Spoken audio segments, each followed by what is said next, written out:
तो आदाब, नमस्कार, गुड इवनिंग, सत श्री अकाल। एक बार फिर आप तमाम लोगों का स्वागत है क्राइम तक की कहानी के इस एपिसोड में। उम्मीद है पूरी फैमिली अच्छी होगी, अपना ख्याल रख रही होगी। आज की कहानी तो जय हिंद गाइस, एक नई इंटरेस्टिंग स्टोरी आपके लिए लेके आ चुका हूँ। तो चलिए सबसे पहले अपन कहानी के ऊपर आते हैं।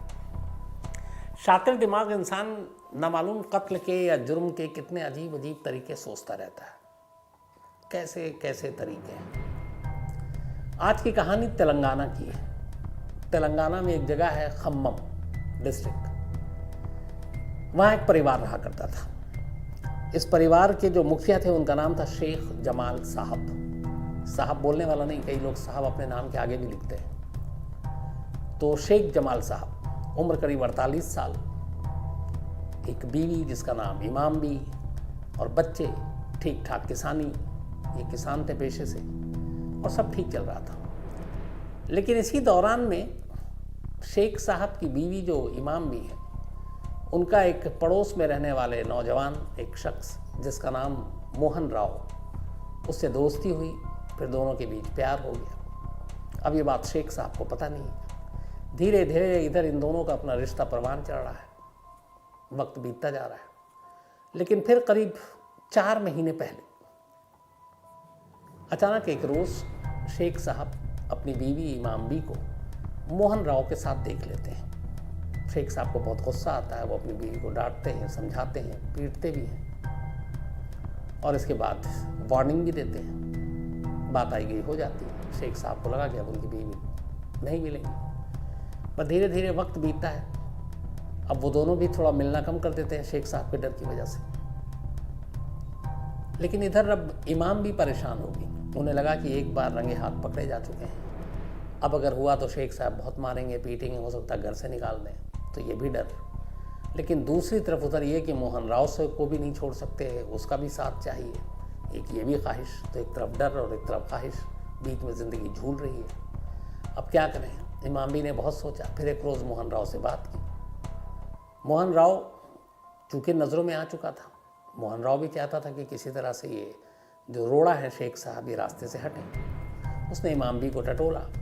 इमाम बी भी इसी चीज़ के लिए तैयार थे। उन्होंने कहा, काम करो, शेख साहब को ही रास्ते से हटा दो, फिर हमारी कोई रुकावट ही नहीं रहेगी। अब दोनों तैयार हो गए। अब लेकिन इसके बाद ये हुआ कि कैसे। अब यहीं से शातिर दिमाग की सोच शुरू होती है। तमाम तरीके उन्होंने सोचे जो आसपास सुनते हैं कहानियों में, सीरियल्स में, फिल्मों में, अखबारों में, न्यूज़ चैनल पे देखते हैं कौन कैसे किसको मारा, सोशल मीडिया पे। बट उनका एक था जो हर कातिल, हर क्रिमिनल का होता है कि ऐसे क्राइम करो कि पकड़े ना जाओ। जो पहली गलतफहमी होती है हर क्रिमिनल की, वो यही होती है कि एकदम फुल प्रूफ प्लान बनाएंगे और पकड़े नहीं जाएंगे ताकि पुलिस ना पहुंचे उस तक। तो इमाम भी और मोहन राव भी इसी फ़लसफ़े पे काम कर रहे हैं कि एक ऐसा क्राइम करना है कि जिसमें कहीं से भी कोई सबूत ना छोड़े। तमाम तरीक़ों पे गौर किया, लेकिन उन्हें लगा कि नहीं, ऐसा हो चुका है, इसमें फंस जाएंगे। करते करते आखिरकार फिर उन्होंने तय किया कि कुछ ऐसा जहर देते हैं जिससे ये लगे कि सांप ने डस लिया हो या कोई और चीज़ हो गई। फिर उन्हें याद आया कि ऐसे कई सांप से भी कत्ल करवाने की कहानियाँ आई। लेकिन फिर भी उन्हें लगा कि बाकी गोली, चाकू, इन चीज़ों का इस्तेमाल करने की बजाय ऐसी तरीके को करो जिसको हम लोग हादसा आसानी से बता सकें। इसी के बाद ये तय हुआ कि कोई जहर देकर मारते हैं और ऐसा लगे कि सांप ने डसा है। मोहन राव ने एक आरएमपी डॉक्टर को पकड़ा। उस डॉक्टर से कोई जहर लिया। जहर लेने के साथ साथ उसने नींद की गोली ली, बेहोशी की, और उसने इमाम बी को दे दिया। उसने कहा कि ये जब शेख साहब घर आए तो रात को उनको किसी चीज़ में मिलाकर ये गोली दे देना। जब वो बेहोश हो जाए या गहरी नींद में चले जाएं तो एक जहर भुजा इंजेक्शन है, ये उनको लगा देना, और उसके लिए सिरिंज भी दे दिया उसने। अब ये सारी चीज़ें दे दी। अब इमाम बी को करना ये था कि सिर्फ 2 गोली देनी थी ताकि शेख साहब बेहोश हो जाए या गहरी नींद में चले जाएं, और फिर उसके बाद उस जहरीले इंजेक्शन को उनके जिस्म में डाल देना है। लेकिन कई दिन बीत गए, इमाम बी की हिम्मत नहीं हुई। उन्हें लगा कि मैंने दवा दी और उनको असर नहीं हुआ, जाग गए और इंजेक्शन देते हुए पकड़ लिया तो फिर क्या होगा। तो दहशत भी थी, डर भी था। इधर मोहन राव हर बार पूछता ये सब देने के बाद कि काम हुआ, इमाम भी हर बार टरकाती नहीं। उसे लगा कि इमाम भी से ये हो नहीं पाएगा, तो अब क्या करें। फिर उन्होंने नया तरीका सोचना शुरू किया। इसके बाद इसी 9 बल्कि 19 सितंबर की बात है। शेख साहब की एक बेटी आंध्र प्रदेश में रहती थी, ये तेलंगाना की बात है, ज़्यादा दूर नहीं है, करीब उनके घर से 20 या 22 किलोमीटर का फासला होगा। 19 सितंबर की शाम को शेख साहब को अपनी बेटी से मिलने जाना था और उनकी बीवी भी उस वक्त उनकी बेटी के साथ थी। तो शेख साहब ने कहा कि चलो आज शाम को जाकर बीवी और बेटी दोनों से मिल लेते हैं। उन्होंने अपनी मोटरसाइकिल उठाई और अब मोटरसाइकिल पर वो निकल पड़े बेटी के पास जाने के लिए। उन्होंने बीवी को फ़ोन किया कि मैं आ रहा हूँ। बीवी ने पूछा कि अच्छा खाना वाना बना कर रखना है, कितने बजे तक पहुँचोगे, आमतौर पे जो होता है। शेख साहब ने सारी चीज़ें बता दी, टाइम बता दिया। इधर बीवी ने फ़ौरन मोहन राव को फ़ोन किया। उसने कहा शेख साहब अपनी मोटरसाइकिल से यहाँ आ रहे हैं, और मोहन राव को पता था रूट क्या है। मोहन राव ने कहा ठीक है। उसने अपने 3 लड़कों को और तैयार किया। इसके बाद एक ख़ास जगह पर खुद मोहन राव, उसने चूँकि मोहन राव को पहचान जाते शेख साहब, उसने मंकी कैप पहना। और मंकी कैप पहनने के बाद, आजकल कोरोना वरोना वैसे ही है तो लोग ज़्यादा डाउट भी नहीं करते, मास्क कैप। इसी हाईवे पे जो खम्मम से आंध्र प्रदेश के इस इलाके में जा रहा था, गुंडरई गांव था, वहाँ जाना था। सड़क किनारे खड़ा हो गया, उधर रैकी हो रही है, वहाँ शेख साहब घर से निकले। एक उसके गुर्गे ने जानकारी दी। अब ये वहाँ खड़ा हो गया, बाकी इसके गुर्गे एक और मोटरसाइकिल पे दूर खड़े हैं। जैसे ही शेख साहब की मोटरसाइकिल करीब आई, मोहन राव ने हाथ दिया।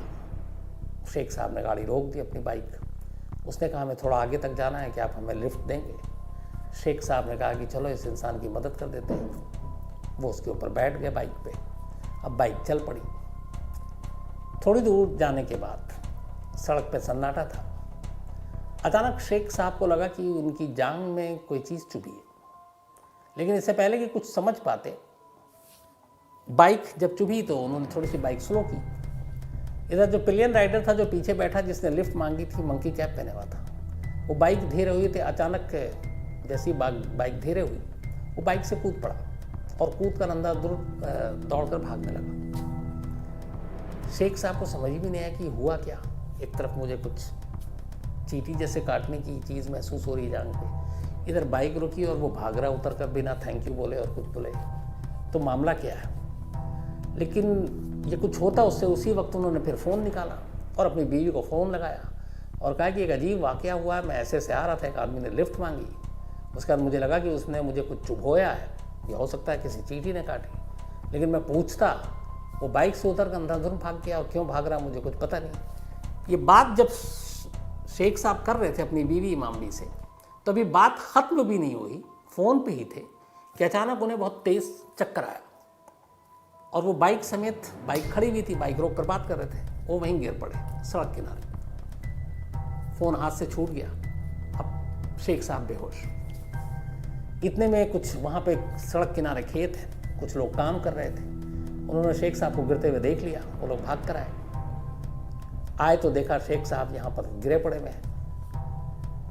उन लोगों ने फ़ौरन बाकी लोगों की मदद से जो नज़दीकी अस्पताल था वहाँ भेजा। एक ने किसी ने पुलिस को फ़ोन कर दिया। अब पुलिस की टीम वहाँ पहुँची। उधर जब अस्पताल ले गए तो पता चला कि शेख साहब ब्रॉड डेड, उनकी मौत हो चुकी है। अब ये अजीब मामला था। पुलिस की टीम फिर मौके पे पहुंची। उसने जहाँ पे बाइक थी आगे पीछे कुछ देखना शुरू किया। थोड़ी दूर पर उससे पुलिस को एक सिरिंज मिला, तो पुलिस ने कहा पता नहीं ये क्या, खैर अपने कब्जे में लिया। अब ये सारी चीज़ें हो गई। पुलिस ने इसके बाद मामले की तफ्तीश शुरू की। उधर बीवी बाकी सब लोगों को खबर की गई। अब पोस्टमार्टम रिपोर्ट आई तो पता चला कि पोस्टमार्टम रिपोर्ट से पॉइजन निकला है। अब पुलिस को लगा कि ये क्या, ये तो एक कत्ल का मामला है। पहले पुलिस को लगा बाइक पे जा रहे थे, चक्कर आए, गिर गए, हो सकता है हार्ट अटैक या बाकी चीज़ें। अब पुलिस ने अपनी तफ्तीश शुरू की।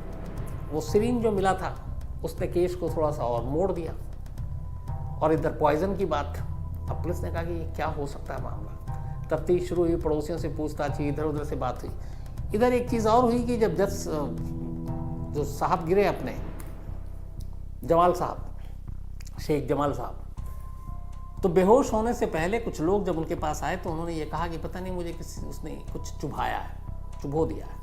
ये बातें सुनी तो जब पुलिस आई थी तो उनमें से एक ने ये स्टेटमेंट दिया कि आखिर में ये कहकर कि किसी ने मुझे चुभोया और वो चुप हो गए। अच्छा, उस बाइक से उतरकर एक बंदे को भागते हुए भी कुछ लोगों ने देखा था, तो पुलिस को ये भी स्टेटमेंट दिया।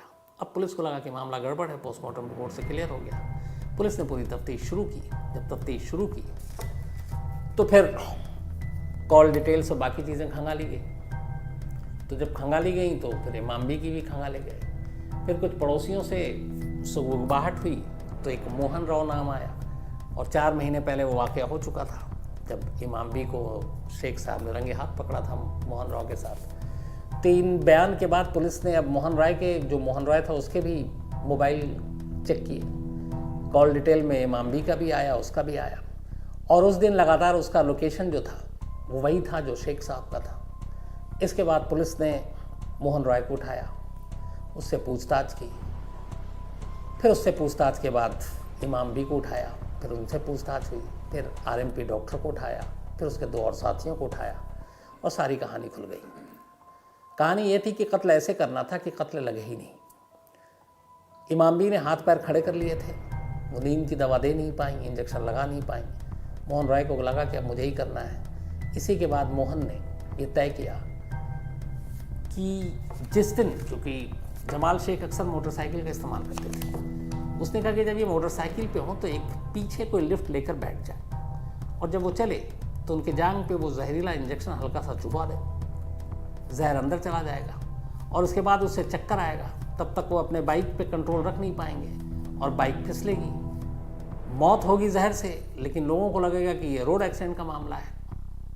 और जो जहर चुभोएगा वो जहर चुभोते ही अगले कुछ सेकंड के अंदर बाइक से उतरना है उसे और भाग जाना है। तो ये प्लानिंग थी पूरी कि लगे कि एक रोड एक्सीडेंट का मामला है, जहर देकर नहीं मारा गया। लेकिन इत्तेफाक से कुछ चश्मदीदों ने देख लिया, फिर उन्हें शायद ये भी पता नहीं कि पोस्टमार्टम रिपोर्ट से कई चीज़ें क्लियर हो जाती हैं। तो आखिरकार एक बीवी और उनके आशिक की जो पूरी साजिश थी वो खुल गई, और अब ये तमाम लोग गिरफ्तार हो चुके हैं। इस वक्त पुलिस कस्टडी में थे, अब शायद उनको जेल भेज दिया गया है जुडिशल कस्टडी में, और आगे की कार्रवाई अब जारी है। जो मैंने शुरू में कहा था कि कैसे कैसे शातिर दिमाग लोग क्या क्या क्राइम करने के लिए सोचते हैं और क्या क्या तरीका सोचते हैं कि ऐसा करेंगे तो बच जाएंगे। अगर वही उसी वक्त वो ये सोच लें कि कुछ भी कर लें और नहीं बचेंगे, तो शायद बहुत सारे जुर्म तो अपने आप रुक जाए, क्योंकि फिर उनकी हिम्मत ही नहीं होगी क्राइम करने की। तो ये थी आज की कहानी, लेकिन कहानी ख़त्म करूं उससे पहले आज तो उम्मीद करता हूँ गाइज़ ये स्टोरी आपको बहुत ही अच्छी लगी होगी। और गाइज़ मैं आपको बता दूँ कि अपने इस चैनल पे रियल स्टोरी पे आपको केवल और केवल इंटरेस्टिंग स्टोरियाँ ही सुनने को मिलेंगी और मिलती रहेंगी, क्योंकि मैं यहाँ पे कीवर्ड्स के हिसाब से छांट करके लेके आता हूँ स्टोरियाँ जो कि सर्चेबल ज़्यादा से ज़्यादा डिमांडिंग होती हैं, लोग ज़्यादा से ज़्यादा सुनने की कोशिश कर रहे होते हैं। वही स्टोरियाँ आपको यहाँ पे आपको मिलेंगी, मिलती रहेंगी। अगर आपको इंटरेस्टिंग स्टोरियाँ सुनने की लत है, आप आदी हैं, आपको बहुत अच्छी लगती हैं, तो आप बिल्कुल इस चैनल पे आराम से आएँ, क्योंकि यहाँ पे आपको केवल इंटरेस्टिंग स्टोरियाँ ही सुनने को मिलेंगी। तो मिलते हैं एक नेक्स्ट नई इंटरेस्टिंग स्टोरी के साथ में, तब तक के लिए जय हिंद।